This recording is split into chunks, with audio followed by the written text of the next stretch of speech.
So it is my pleasure to introduce Erin Austin, one of our chapter members, for our second webinar. She's going to be sharing her expertise from the legal side. Erin is the founder of Erin Austin Law and the Contract Whisperer.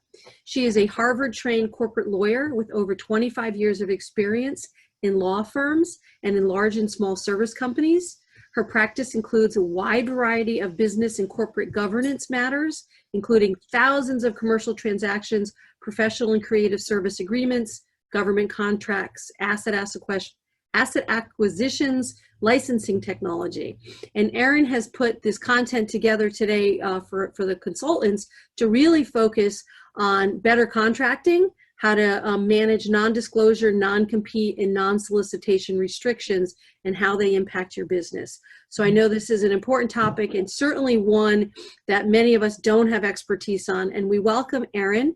So Erin, thank you for sharing, and we look forward to having a dialogue today. Thank you so much, Lois, and thank you to the board, the IMC, to have me back. I'm glad to be here again. We had a great conversation last time, and so I'm looking forward to another one. And so, yes, as Lois mentioned, I'm Erin, for those of you who hadn't met before, and I practice here outside of the Washington, in Loudoun County, because we're mostly in the DC area here. And so, in addition to my practice, I do work as the Contract Whisperer, where I do collaborate with trainers and consultants to help them create sticky results for their clients. So I need to share my screen here. Let's see. You disabled screen sharing.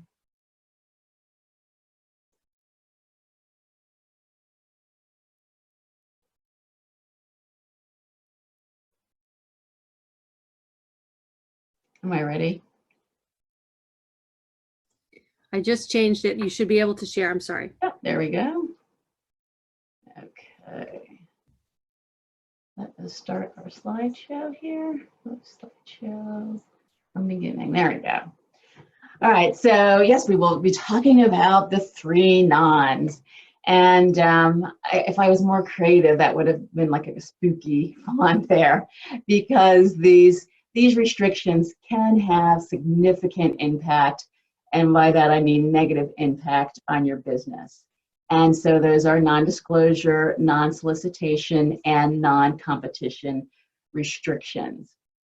I'm going to back up just very briefly and talk about what we talked about last time, just to connect the dots about like the ways that your contracts, which we love contracts because that's how we get paid, but that they can have provisions in them that can significantly interfere with your ability to exploit your expertise.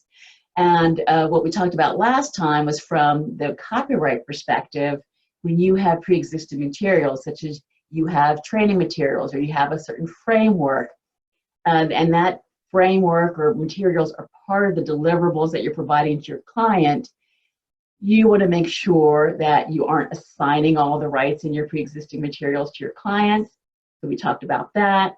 And then we talked about when you're licensing those materials to your clients, that the license is not so broad that they can do anything they want to with your materials. We talked about some licenses that provide clients the right to make derivatives, to resell it, to reuse it with other affiliates. And so those, not understanding those provisions and granting too many rights to your clients in your know-how, in your pre-existing materials, is one way that you can lose control of how you exploit your expertise. So the other way that can happen is with these restrictive covenants. And so a restrictive covenant is something that tells you what you can't do, and not about what you can't do when you're performing services, but what you can do outside of performing services. So it tells you basically what you can't do after the services are done. And so again, non-disclosure, non-solicitation, and non-compete, non-competition are the main ones, and they are exactly what they say. You can't disclose, you can't solicit, you can't compete.